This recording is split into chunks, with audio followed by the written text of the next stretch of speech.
नमोस्तु रामाय सलक्ष्मणाय देव्यै च तस्यै जनकात्मजायै। नमोस्तु रुद्रेन्द्रयमानिलेभ्यः नमोस्तु चन्द्रार्कमरुद्गणेभ्यः। जयत्यतिबलो रामो लक्ष्मणश्च महाबलः राजा जेति सुग्रीवो राघवेणाभिपालितः। दासोऽहं कौसलेन्द्रस्य रामस्य कृष्टकर्मणः हनूमान् शत्रुसैन्यानां निहन्ता मारुतात्मजः। यत्र यत्र रघुनाथ कीर्तनं तत्र तत्र कृतमस्तकाञ्जलिं बाष्पवारि परिपूर्णलोचनं मारुतिं नमत राक्षसान्तकम्। शरणागत दीनार्थ परित्राणपरायणे सर्वस्यार्तिहरे देवी नारायणी नमोस्तुते।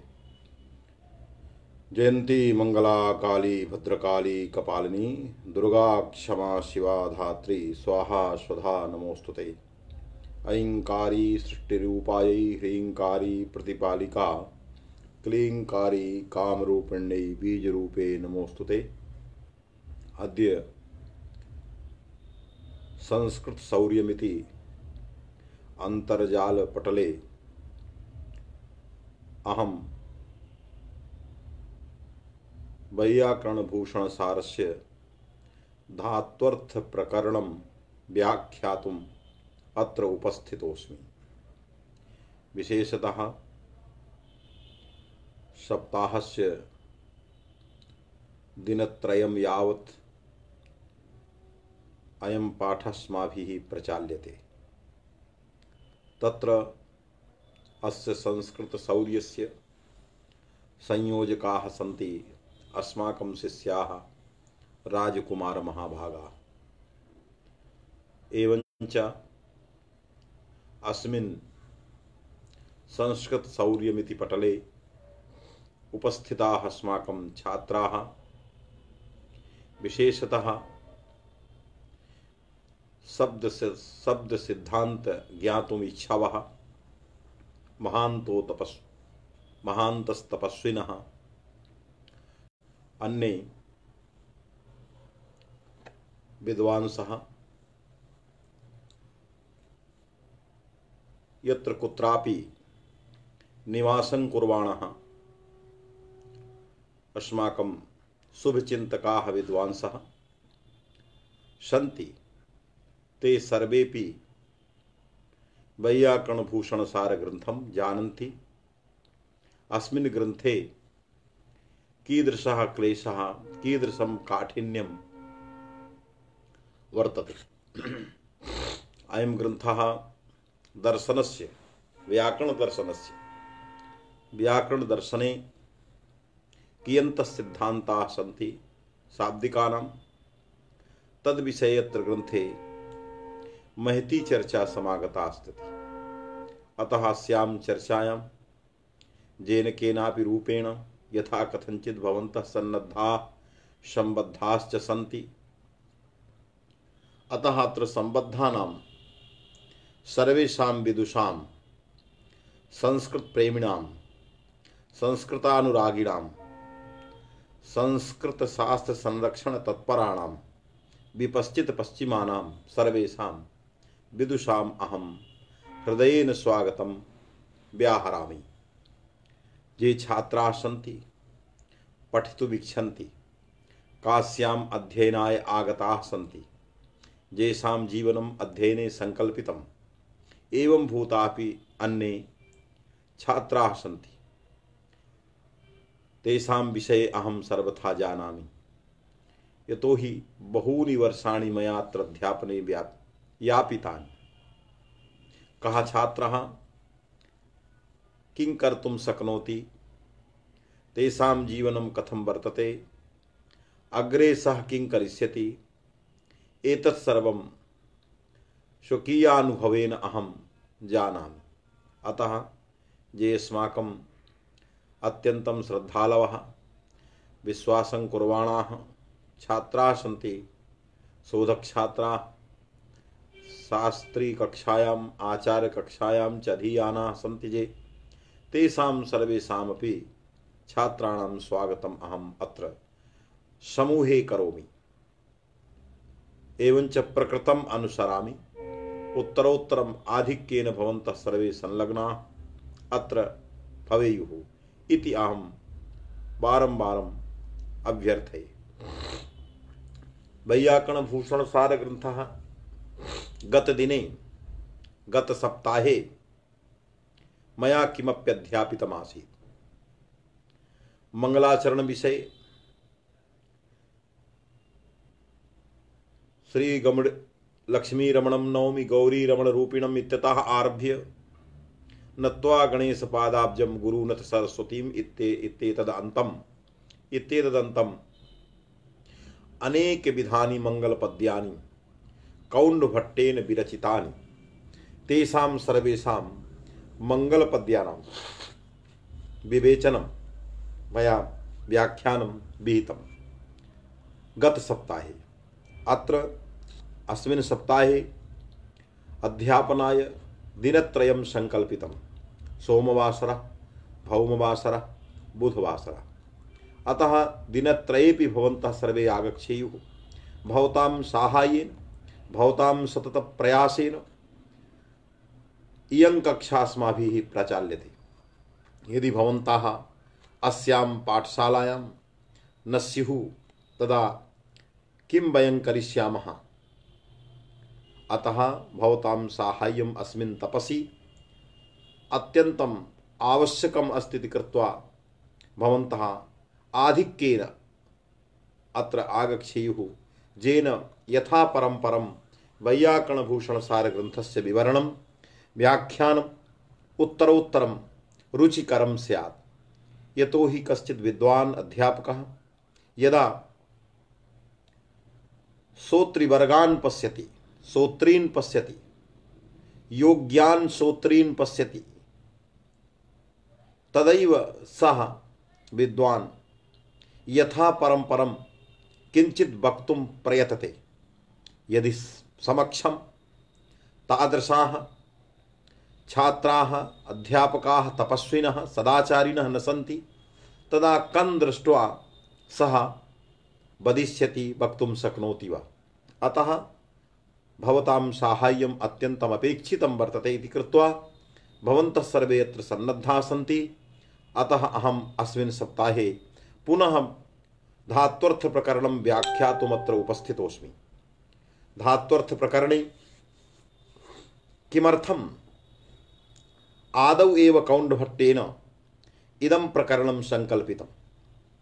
अस्मिन् ग्रन्थे नानाविधानि प्रकरणानि सन्ति।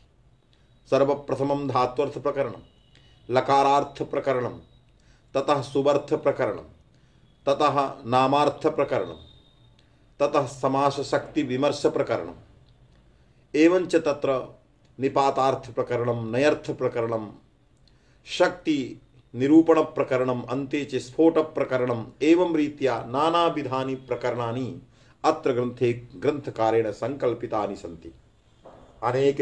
अनेकेषु प्रकरणेषु सत्सु कथं धात्वर्थप्रकरणमेव आदौ अस्माभिः व्याख्येयं, धात्वर्थप्रकरणमेव आदौ करणीयम् इति ग्रन्थकारस्य मनसि धात्वर्थप्रकरणे सर्वप्रथमनिरूपणे कीदृशः संकल्पः आसीत्, तत्र कारणम् उपजीव्यं किम् आसीत्, यद् धात्वर्थप्रकरणमेव आदौ प्रतिज्ञातं ग्रन्थकारेण इति यदा विचारं कुर्मः वयं तदा अवश्यं किमप्यपूर्वं चिन्तनम् आगच्छति।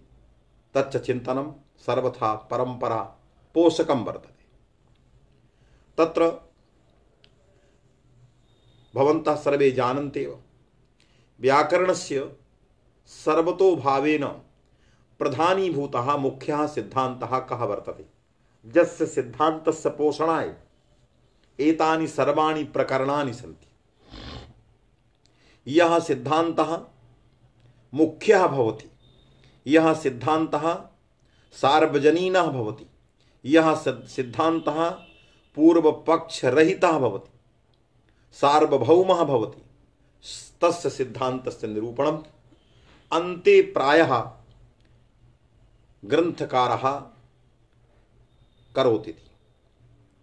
अतएव एतस्य ग्रन्थस्य समाप्तौ, एतस्य ग्रन्थस्य पूर्णावसरे अन्तिम प्रकरणं सिद्धान्तस्य निरूपण प्रकरणं वर्तते अस्फोट निरूपण प्रकरणं। कदाचित् भवन्तः यथा प्रथम प्रकरणं पठन्ति तथैव कदाचित् स्फोट निरूपण प्रकरणमपि यथा अवसरं पठन्तु।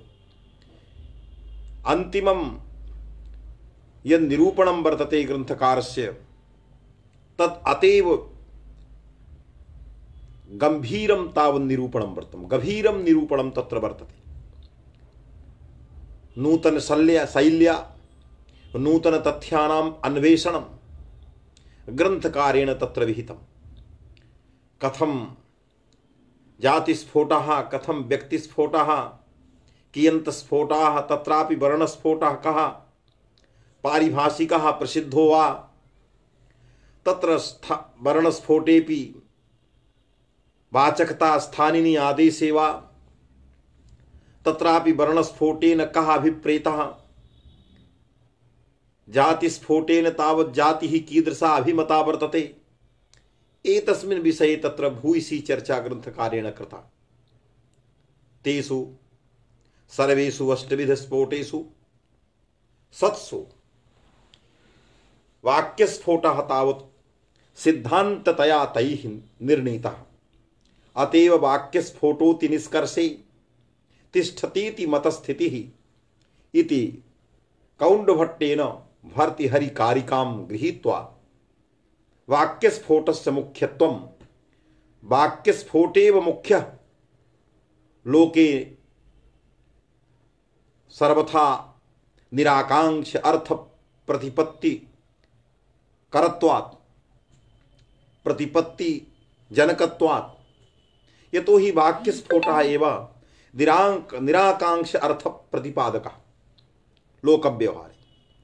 जेन लोकव्यवहारे आकांक्षा रहितार्थ प्रतिपादकः भवति जेन स एव मुख्यः सिद्धान्तः प्रधानीभूतः। अतएव नागेशभट्टः अपि एवं स्वीकरोति वाक्यस्फोटो मुख्यः, तेनैव निराकांक्ष अर्थ प्रतीतेः सत्वात्। एतद्रीत्या वाक्यस्फोटस्य मुख्यत्वं निराकांक्ष अर्थ प्रतीति जनकत्व इति हेतुना वाक्यस्फोटस्य मुख्यत्वं नागेशभट्टेनापि साधितम्। किन्तु वाक्ये पदानि भवन्ति। यदि वाक्ये शक्तिः कल्पते तदा अनन्तानि उच्चारण भेदेन वक्तृभेदेन अनन्तानि वाक्यानि सन्ति।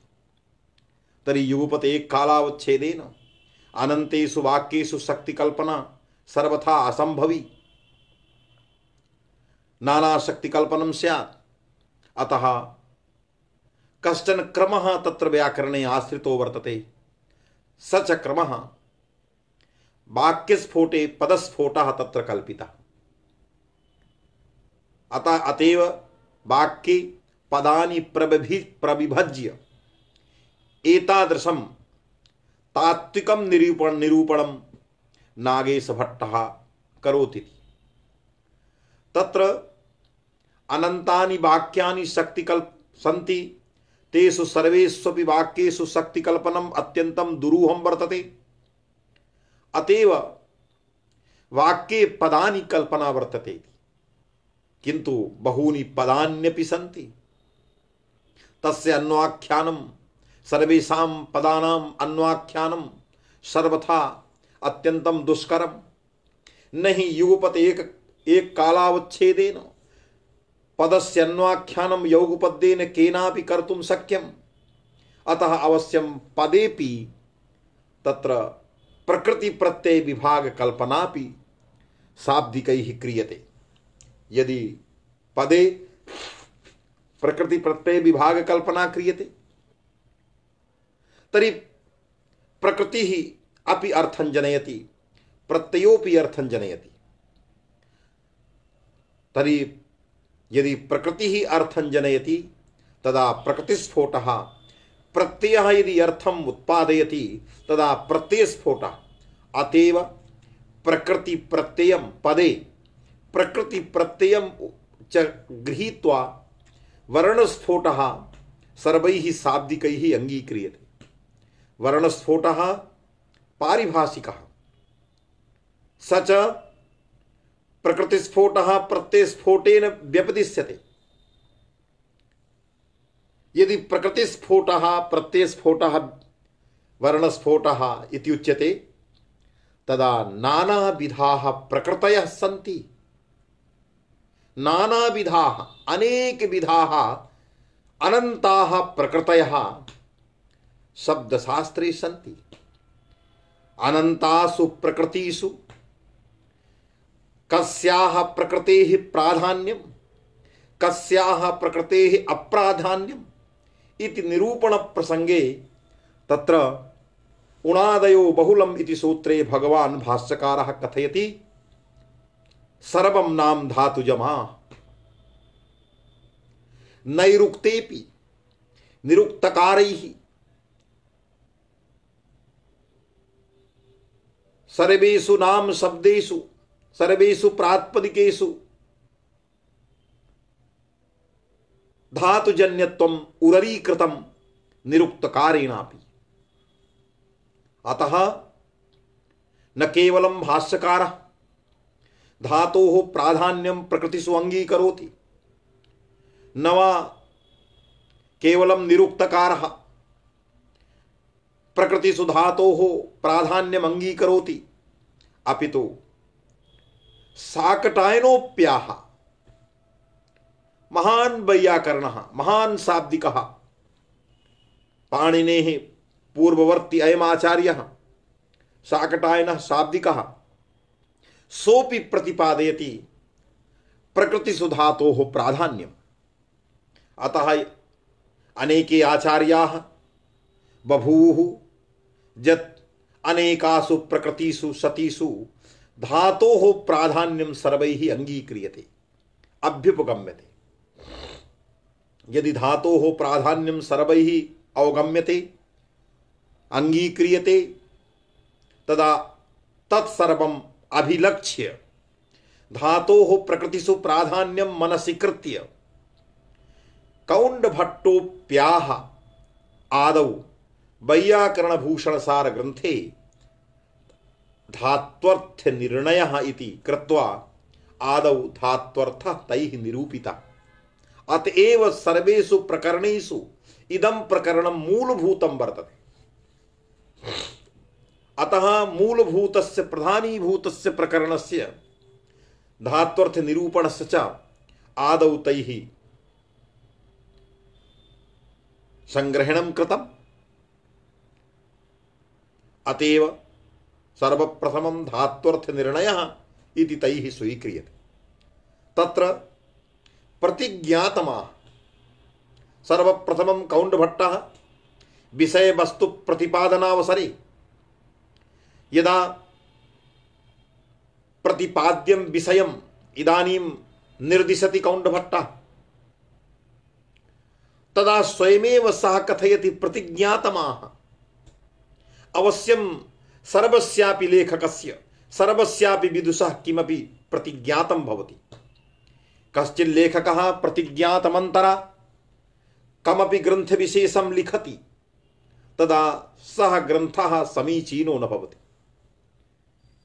अवश्यम् एकेन वाक्येन प्रतिज्ञातः यः पदार्थः तस्य उपस्थापना करणीया।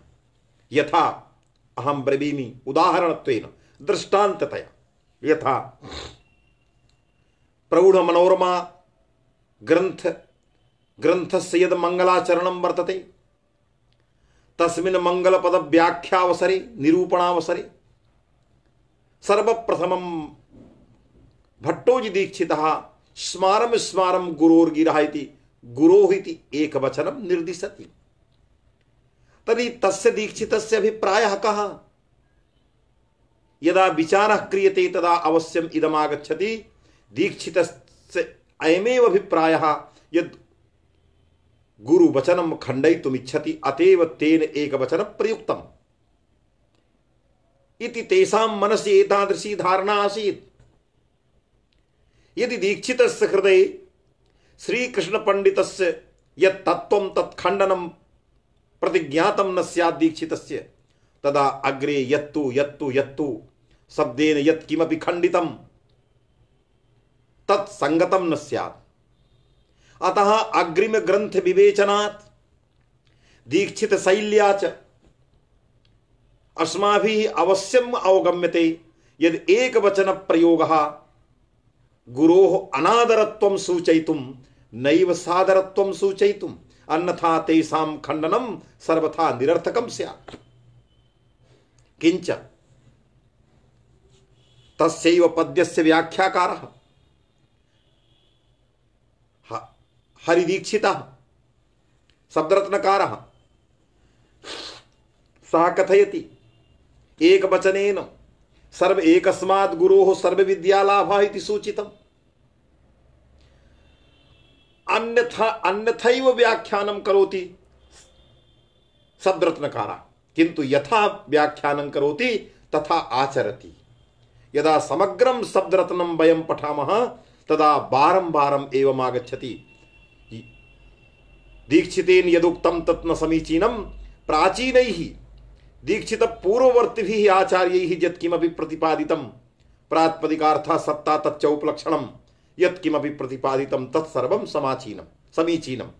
अतः अवश्यम् एकस्माद् गुरोः इति व्याख्यानेन यादृशं व्याख्यानं तेन विहितं तदनुसारं तैः अग्रे अवधारणा च कृता तथा व्याख्यानं कृतं।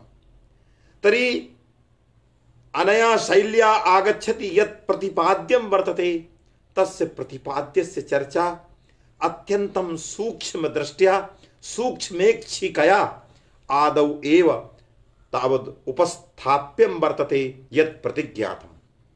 किमस्ति अस्माकं प्रतिज्ञातं? प्रतिज्ञान विषयीभूतं तत्त्वं किं यस्य चर्चा इदानीं करिष्यमाणा वर्तते। तदा कौण्डभट्टः कथयति अहं प्रतिजाने प्रतिज्ञातमस्माभिः यत् तत् अहम् उपस्थापयामि। तत्र महान् विवादः, अतएव आदौ प्रतिज्ञात विषयः अस्माभिः उपस्थाप्यते। केषां विवादः, कथं विवादः? तदा कथयति विवादः प्राचीन नव्य मतभेदेन। अतएव प्राचीन मतं समीचीनं युक्तं नव्य मतं वा समीचीनम् आहोषित उभयोः मतं समीचीनम् एतत् सर्वम् अवश्यम् अस्माभिः प्रतिपाद्यम्। अतएव प्रतिपाद्य वस्तु तत्त्वस्य निरूपणम् आदौ अस्माभिः क्रियते। ना कौण्डभट्टः कथयति फलव्यापारयोः धातुः आश्रयेतु तिङः स्मृता फले प्रधानं व्यापारः तिङर्थस्तु विशेषणम्। इयं कारिका दीक्षितेन निर्मिता। तामेव कारिकाम् आश्रित्य कौण्डभट्टः भूषणसार ग्रन्थे शुकीयां वृत्तिं लिखति। अपूर्वं किमपि विचारयितुम् उत्सहते। प्रसिद्धा इयं कारिका भवद्भिरपि श्रुता। अनेकेषु स्थानेषु व्याख्यानमपि श्रीमद्भिः सर्वैः श्रुतं। तथापि बारंबारं सर्वत्र श्रूयते, किन्तु स्वकीयेन चिन्तनेन श्रवणातिरिक्तं किमपि नावीन्यं नो चेत् तदा अवश्यम् अभ्युपेयम् अस्माकं तपः समीचीनं नास्ति। यदि परंपरां गृहीत्वा ततोप्यधिकं चिन्तयामः तदा अवश्यम् एवं विज्ञेयं यत् अस्माकीना परंपरा अस्माकञ्च यः सदाचारः यच्च तपः तत्सर्वं समीचीनम्। अतएव नूतनं चिन्तनम् आगच्छति। नूतन चिन्तकः स एव भवति यः अनुदिनं तपश्चरति, यः केवलं खादति, सेते, उत्तिष्ठति, जागर्ति, एवमेव यावज्जीवनं करोति सः केवलं यल्लिखति यल्लिखितं तदेव वक्ति। किन्तु एतद अतिरिक्तम कश्चिद आचरति चेत तदा किमप्यतिरिक्तम भक्ति। अतएव हम बारं बारं सूचयामि इयं कारिका अत्यंतं प्रसिद्धा सतीपि अत्र अनेके विचाराः सन्ति येषां विचाराणां विषये सर्वथा नावीन्यं दृश्यते। सर्वप्रथमं फलव्यापारयोः फलञ्च व्यापारश्च इति फलव्यापारौ तयोः फलव्यापारयोः सप्तम्याः द्विवचनं श्रूयते। द्वन्द्वसमासः अत्र द्वन्द्वसमासः फलञ्च व्यापारश्चेति फलव्यापारौ तयोः फलव्यापारयोः इति द्वन्द्वसमासात् द्विवचन सप्तम्याः द्विवचनम् ओष विभक्तिः आगता वर्तते। तत्र कदाचित् बहुकालात् पूर्वम् अहं कस्मिंश्चित् विश्वविद्यालये भूषणसार ग्रंथ व्याख्यानाय गतवान् आसम्। तत्र अनेके विद्वांसः पारिषद्याः महान्तः विद्वांसः तपस्विनः सन्ति आसन् च। तस्यां सभायाम् अनेके वक्तारः आसन्। सर्वेपि पारिषद्याः शाब्दिकाः भवन्ति स्म।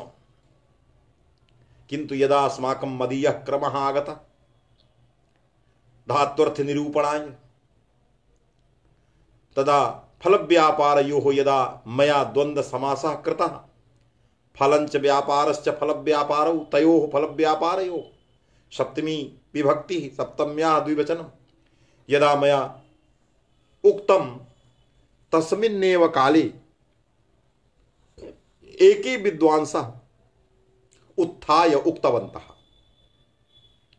तैः उक्तं भवन्तः काशीतः समागताः सन्ति। अहं किमपि जिज्ञास्यम् उपस्थापयितुम् इच्छामि। अधिसभम् तस्मिन् काले तस्यां सभायां तद्व्याख्यानावसरे मया उक्तं यथेच्छं स्वकीयं जिज्ञास्यं यथेच्छम् उपस्थापयन्तु न काचित् क्षतिः। गुरुप्रसादः अस्माभिः सम्यक्तया अधिगतः न संशयलेशः। तदानीं काले तैः विद्वद्भिः उक्तं षष्ठ्याः द्विवचनं कथं न भवति। फलञ्च व्यापारश्च फलव्यापारौ तयोः इत्यत्र षष्ठी विभक्तेः द्विवचनं कथं न भवद्भिः अंगीक्रियते। सप्तमी विभक्तेः द्विवचनं भवद्भिः सर्वत्र अंगीक्रियते। एवञ्च सर्वैः शाब्दिकैरपि सप्तम्याः द्विवचनमेव अंगीक्रियते, षष्ठ्याः द्विवचनं नांगीक्रियते। तत्र किमर्थम् इति अस्माकम् आक्षेपः। तस्यां सभायाम् एवं भूतः आक्षेपः शाब्दिकानाम् उपरि आगतः आसीत्। मया उक्तं सत्यं भवतां प्रश्नः भवतां पक्षः अत्यन्तं समीचीनो वर्तते, किन्तु उत्तरमपि भवद्भिः श्रोतव्यं सर्वथा दुराग्रहं परित्यज्य। यदि कश्चित् दुराग्रही भवति, सम्यक्तया न शृणोति, न स्वीकरोति, तदा अवश्यं तत्र सम्यक्तया तपः आधानं नास्ति। यदुक्तमासीत् तस्मिन् विषये मया प्रोक्तं यत् उत्तरवाक्यमपि द्रष्टव्यं। फलव्यापारयोर्धातुः उत्तरवाक्यं किमस्ति? आश्रयेतु तिङ्स्मृताः। आश्रयेति सप्तम्यन्तम्। तर्हि उत्तरवाक्यसहचारेण उत्तरवाक्यसाहचर्यात् पूर्वस्मिन् वाक्येऽपि सप्तम्यन्तम् अभ्युपेयम् इत्येकम् उत्तरम्। आश्रयेतु तिङ्स्मृताः इत्यत्र आश्रयेति सप्तम्यन्तं पदम् तत्साहचर्यात् पूर्वस्मिन् वाक्येऽपि सप्तम्यन्तम् अभ्युपेयम् इत्येकम् उत्तरम् आदौ। यदि भवद्भिरुच्यते सहचरिता सहचरितयोः सहचरितस्यैव साहचर्य नियामकं तत्त्वमनित्यं न हि साहचर्यं सर्वत्र आद्रियते, यदि एवं भवद्भिः कदाचित् प्रतिपाद्यते तदा अस्माभिः एवं वक्तव्यं यत् अर्थ निर्देशाय यत्र कुत्रापि विभक्तिः श्रूयते सर्वत्र सप्तमी एव। अर्थं निर्देष्टुम् आचार्यः कुत्रापि एवं निर्दिशति चेत् तदा सप्तमी विभक्त्यैव सप्तम्यन्तेन पदेनैव अर्थं निर्दिशति आचार्यः। यथा कर्मणि द्वितीया, प्रातिपदिकार्थे प्रथमा, अपादाने पंचमी, संप्रदाने चतुर्थी, सप्तम्यधिकरणे सर्वत्रापि सप्तमी श्रूयते अर्थं निर्देष्टुम्। अत्रापि धातोः अर्थ निर्देशः क्रियते। यदि धातोः अर्थ निर्देशः अत्रापि वर्तते तर्हि आचार्याणाम् एतादृशी शैली वर्तते। सर्वत्रापि आचार्यः अर्थ निर्देशनं सप्तमी विभक्त्या करोति। यदि सप्तमी विभक्त्या सप्तम्यन्तेन पदेन वा अर्थ निर्देशनम् आचार्यः सर्वत्र करोति, आचार्यस्य एतादृशी शैली, तदा तत्शैल्यानुरोधेन अत्रापि कौण्डभट्टः अर्थ निर्देशनं सप्तम्यन्तेन पदेन करोति कौण्डभट्टः फलव्यापारयोरिति इति द्वितीयम् उत्तरम्।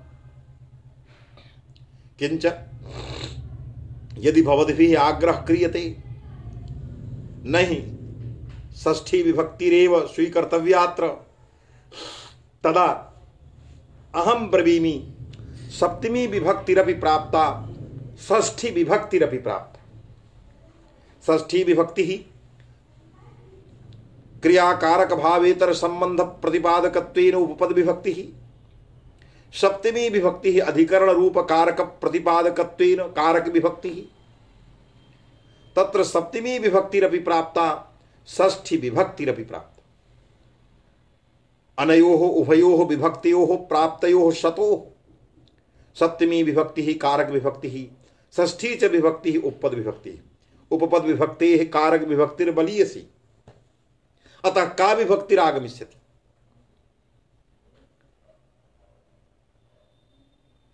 तत्र विभक्तिः आगमिष्यति सप्तमी विभक्तिः कारक विभक्तेः प्राबल्यात्, अतः सप्तमी विभक्ति अत्र आगता।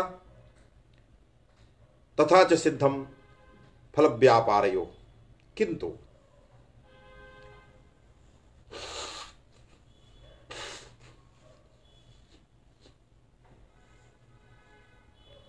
यदि सप्तमी विभक्ति ही तदा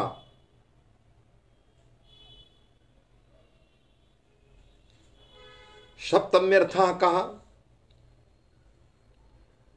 यतो हि अधिकरणं त्रिविधम् औपश्लेषिकं वैशिकम् अभिव्यापकम्।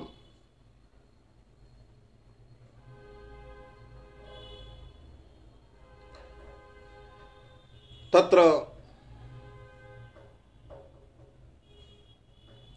कस्मिन् अधिकरणे इयं सप्तमी, तदा भवद्भिः इदानीं स्वीकर्तव्यं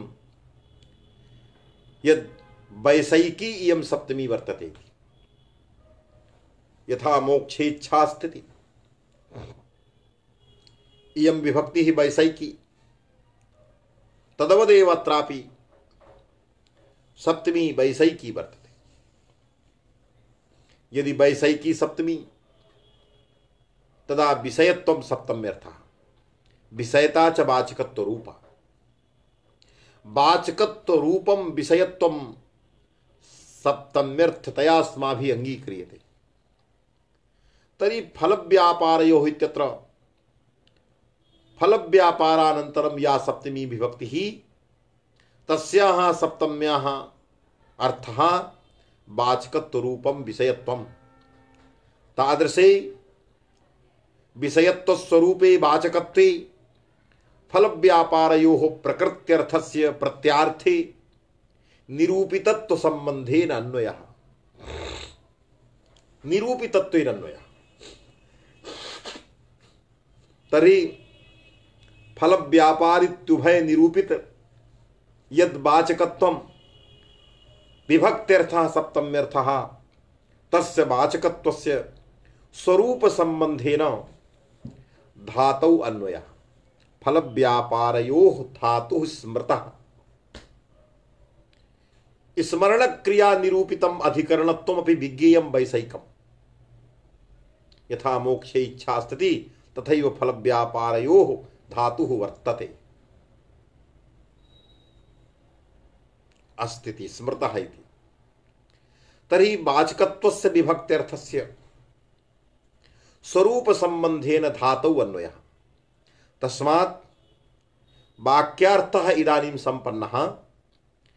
फल व्यापारित्युभय निरूपित वाचकतावान् धातुः वाचकत्व विशिष्टः धातुः वैशिष्ट्यञ्च स्वरूप संबंधी। तर्हि फल व्यापारित्युभय निरूपित वाचकत्व विशिष्टः धातुः वैशिष्ट्यञ्च स्वरूप संबंधेन वाचकतावान् धातुः इति फल व्यापारयोर्धातुः एतस्य वाक्यस्य वाक्यार्थबोधः। किंच आश्रये तु तिङस्मृता आश्रय पदोत्तर सप्तमी श्रूयते ङी विभक्ति तस्याः सप्तम्याः अर्थः कः वाचकत्व रूपं विषयत्वमेव। तस्मिन् वाचकत्व रूपे विषयत्वे निरूपितत्वेन आश्रयस्य प्रकृत्यर्थस्य अन्वयः तस्य विभक्त्यर्थस्य वाचकत्व रूप विषयत्वस्य स्वरूप संबंधेन तिङि अन्वयः एवंच विभक्ति विपरिणामेन स्मृताः इत्यस्य धातौ अन्वयः तिङ इत्यस्य स्मृतौ अन्वयः तथा च आश्रय निरूपित वाचकतावन्तः तिङः स्मृताः सन्ति इति द्वितीयस्य वाक्यस्य वाक्यार्थबोधः। तर्हि फल व्यापारित्युभय निरूपित वाचकतावान् धातुः आश्रय निरूपित वाचकतावन्तः तिङः च स्मृताः इति प्रथमस्य कारिकायाः प्रथमस्य द्वितीयस्य वाक्यस्य अर्थः। अर्धावल प्रथम पंक्तिः या वर्तते तस्याः अर्थः। द्वितीयं वाक्यं यदस्ति फले प्रधानं व्यापारः। अत्र अन्वय विषयकः विचारः। प्रथमार्धे पदार्थ विषयकः विचारः। धातु पदार्थः कः धातुत्वर जायमानः यः तिङादि प्रत्ययः तस्यार्थः कः तदनन्तरं परस्परम् अन्वयः कथं भवति कः पदार्थः कुत्र विशेषणं कस्य सर्वथा मुख्य प्राधान्यं कस्य विशेषणत्वं शाब्दबोधे पचति इत्यत्र पच धातुः तिङ प्रत्ययः तिङ प्रत्ययेन उपस्थापितस्य अर्थस्य को अन्वयः कस्य प्राधान्यं परस्परम् अन्वये कस्य प्राधान्यं कथं भूतः बोधः इति सर्वथा वाक्यार्थबोधं शाब्दबोधम् उपस्थापयितुं द्वितीये वाक्ये प्रयतते कौण्डभट्टः। सः कथयति फले प्रधानं व्यापारः अत्रापि सप्तमी वर्तते। फले प्रधानं व्यापारः अत्रापि सप्तमी अस्ति। फले इत्यत्र सप्तमी वर्तते तस्याः सप्तम्याः विषयत्वमर्थः विषयता च निरूपितत्व रूपं रूपा विषयता तस्मात् फल निरूपितं यत् प्राधान्यं तादृश प्राधान्य विशिष्टः व्यापारः। प्राधान्यस्य स्वरूप संबंधेन व्यापारे अन्वयः फलपदोत्तर निरूपितत्वं विभक्त्यर्थः तच्च विभक्त्यर्थ निरूपितत्वं संसर्गेणैव भासते। अन्यथा निरूपितत्वस्यापि निरूपितत्वेन प्रधाने अन्वितं स्यात्। निरूपितत्वेन अन्वयस्य अतः निरूपितत्वं यद् विभक्त्यर्थः अस्ति फलपदोत्तरया विभक्ति ही विभक्ति ही तस्याः विभक्ति अर्थः निरूपितत्वं तच्च निरूपितत्वं प्रकारतया नास्माभिः अत्र अंगीक्रियते संसर्गतया स्वीक्रियते। यदि निरूपितत्वं संसर्गतया भाषते तदा शाब्दबोधः भवति। फल निरूपितं यत् प्राधान्यं तदवान् व्यापारः। तस्मिन् व्यापारे फलानुकूले व्यापारे फल निरूपिते व्यापारे तिङ् प्रत्ययस्य ये जे अर्थाः वक्ष्यमाणाः सन्ति ते सर्वेपि अर्थाः यथा कथञ्चित् तेपि अन्विताः भवन्ति। कालः व्यापारे गच्छति, संख्या कर्तरि कर्मणि च गच्छति। एवं रीत्या सर्वेषां तिङर्थानां यथा योग्यं तत्र धात्वर्थे कर्तरि कर्मणि च अन्वयः तेषां तिङर्थानां भवति। अतएव तिङर्थस्तु विशेषणं, क्वचित् कर्तरि विशेषणं क्वचित् धात्वर्थ व्यापारे विशेषणम्। एवं रीत्या अस्याः कारिकायाः अर्थः मया निरूपितः।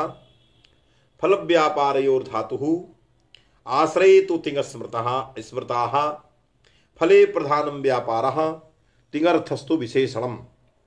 अत्र इदमपि विचार्यम् एकं वाक्यम् अहम् उपस्थापयामि भवतां पुरतः। स्तोकं पचति। द्वितीयं च वाक्यम् उपस्थापयामि ग्रामं गच्छति। तर्हि स्तोकं पचति ग्रामं गच्छति इति द्वे वाक्ये इदानीं वर्तेते।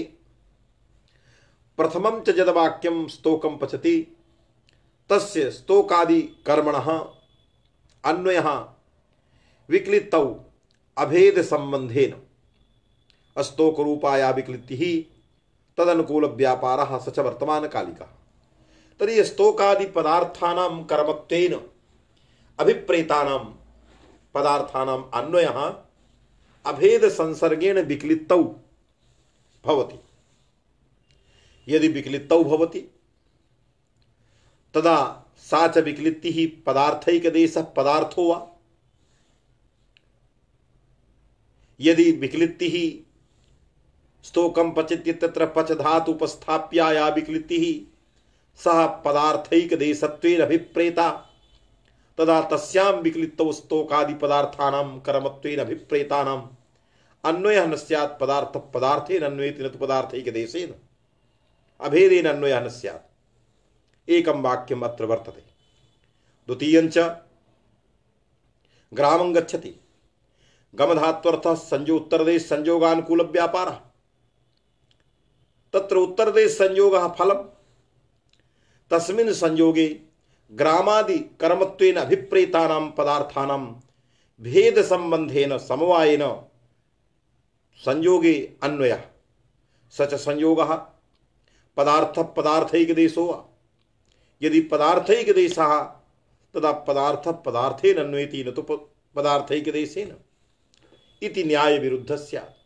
किन्नां पदार्थत्वं किन्नां पदार्थैकदेशत्वम् एतद् विचार प्रसंगे एवं वक्तुम् अहं शक्नोमि। पदजन्य प्रतीति विशेष्यत्वं पदार्थत्वं तद्भिन्नं पदार्थैकदेशत्वम्। यदि पदजन्य प्रतीति विषयत्वं विषयता च विशेष्यत्व रूपा। यदि कदाचित् पदजन्य प्रतीति विषयत्व पदेन विषयता प्रकारताख्या अंगीक्रियत तदा घटपदेन उपस्थापितस्य घटत्वस्यापि पदार्थत्वापत्तिः। तस्य घटत्वस्य पदार्थत्वे जाते नित्यादि पदार्थानाम् एकदे तत्र अन्वयः स्यात् पदार्थस्य सत्त्वे। अतः पदजन्य प्रतीति विषयत्वं पदार्थत्वमिति लक्षणे विषयत्वपदेन विशेष्यत्व रूपा विषयता च अस्माभिः अंगीक्रियते। अतः घटत्वं पदार्थैकदेशः। अतएव नित्यादीनां पदार्थानाम् अभेदेन घटपदेन उपस्थित पदार्थैकदेशे घटत्वे नान्वयः। अन्यथा अनित्येपि घटे नित्यो घटः इति वाक्यस्य प्रयोगापत्तिः। घटत्वान्वय तात्पर्ये। अतः पदार्थ पदार्थेन अन्वेति न तु पदार्थैकदेशेन व्युत्पत्तिः अस्माभिः अंगीक्रियते। किंतु अत्र धात्वर्थ विषय फल व्यापारयोः इत्यत्र द्विवचन निर्देशः। किमर्थम द्विवचन निर्दिश्यते? द्विवचनेन फल व्यापारयोः इत्यत्र द्विवचनेन किमप्यतिरिक्तं बोधयितुम् इच्छति ग्रंथकारः। अतिरिक्तं तच्च ग्रंथकारस्य द्विवचन निर्देशेन अयम् अभिप्रायः अस्माभिः अवगम्यते यत् फल निरूपिता धातौ या शक्तिः वर्तते सा शक्तिः भिन्ना, व्यापार निरूपिता च या शक्तिः अभिधा शक्तिः वर्तते धातौ सा च शक्तिः भिन्ना। द्विवचन निर्देशेन धातोः पृथक पृथक शक्तिः न हि एकैव शक्तिः फल व्यापार उभय निरूपिता अभिधा शक्तिः एका धातौ अंगीक्रियते, अभी तो फल निरूपिता शक्तिः पृथक व्यापार निरूपिता च शक्तिः पृथक। यदि शक्तिः पृथक पृथक वर्तते तर्हि उपस्थितिरपि पृथक पृथक अस्ति। यदि एका शक्तिः स्यात् तदा उपस्थितिः पदेन एकैव स्यात्, किन्तु शक्तिभेदेन उपस्थितेः भेदः उपस्थितिः तावत् भिन्ना भवति। अतः धातुपदेन फलस्य उपस्थितिः भिन्ना, व्यापारस्य उपस्थितिः भिन्ना, उपस्थिति प्रयोजिकायाः अभिधायाः पृथक पृथक सत्वात्। यदि पृथक पृथक शक्तिः फल निरूपिता व्यापार निरूपिता अस्ति तत्र प्रमाणं द्विवचन निर्देशः। फल व्यापारयोः इति तत्र द्विवचन निर्देशो वर्तते। अतः द्विवचन निर्देश सामर्थ्यात् अस्माभिः कल्पते यत् शक्तिः भिन्ना भिन्ना पृथक पृथक वर्तते इति एकः पक्षः। अस्तपक्षे प्रमाणं द्विवचन निर्देशः। एवंच एक वृंतगत फलद्वय न्यायेनापि एका शक्तिः खंडशैव एका शक्तिः वर्तते। एक वृंतगत फलद्वय न्यायेन एकापि शक्तिः तावत् खंडशः फल प्रयोजिका एवंच व्यापारोपस्थिति प्रयोजिका च खंडश शक्तिः पृथक पृथक। एक वृंतगत फलद्वय न्यायेन खंडशः एकापि शक्तिः खंडशः प्रतीयमाना दृश्यते। तत्र पृथक शक्तिवादः आहोषित एकैव शक्तिः खंडशः प्रतीयमाना इति अपरः कश्चित् सिद्धान्तः एक वृंतगत फलद्वय न्यायं स्वीकृत्य एतस्य सर्वस्यापि प्रयोजनं किमस्ति? यदि द्विवचन निर्देशात् पृथक शक्तिः एक वृंतगत फलद्वय न्यायेन एकैव शक्तिः खंडशः प्रतीयमाना इति न सूच्यते तदा दोषः कुत्र स्यात्? तदा दोषः स्यात् स्तोकं पचति यद् वाक्यं मया पूर्वम् उक्तमासीत्। पदार्थैकदेशे विक्लितौ स्तोकादि कर्मत्वेन अभिप्रेत पदार्थानाम् अन्वयः न स्यात्। किंच ग्रामं गच्छति इत्यादावपि उत्तरदेश संयोगानुकूल व्यापार रूपे धात्वर्थे यदि पृथक पृथक शक्तिः उपस्थिति प्रयोजिका न स्यात् तदा भेद संबंधेन ग्रामादि पदार्थानां कर्मत्वेन अभिप्रेतानां च संयोगादौ अन्वयः न स्यात् पदार्थैकदेशत्वात्। अतः ग्रामं गच्छति स्तोकं पचति इति वाक्यानां सर्वथा अप्रामाण्यं स्यात्। अतः इमानि वाक्यानि प्रामाणिकानि यथा भवेयुः तथैव अस्माभिः कल्पते इति कृत्वा द्विवचन निर्देशेन पृथक पृथक शक्तिः फलस्य व्यापारस्य निरूपिता च पृथक शक्तिः अस्माभिः स्वीक्रियते इति पृथक शक्तिवादः। किंच यदि पदार्थ पदार्थन अन्वेति न तो पदार्थैकदेशेन इयं व्युत्पत्तिः अस्माभिः नाभ्युपेयते तदा मया पूर्वमेव उक्तमासीत् यत् नित्यो घटः इति वाक्यस्यापि प्रामाण्यं भविष्यति। इदं वाक्यं सर्वथा अप्रामाणिकं किन्तु व्युत्पत्ति अनभ्युपगमे व्युत्पत्तिः नाङ्गीक्रियते तदा घटत्वे पदार्थैकदेशे नित्य पदार्थस्य अन्वयः स्यात्। तदा नित्याभिन्नं यद् घटत्वं तद्वान् घटः इति अन्वयाभिप्रायेण वाक्यस्यास्य प्रामाण्यम् आगच्छेत्। अतः इदं वाक्यं सर्वथा प्रामाणिकं न स्यात् तदर्थं वाक् पदार्थ पदार्थेन अन्वेति न तु पदार्थैकदेशेन इयं व्युत्पत्तिस्माभिः अंगीक्रियते।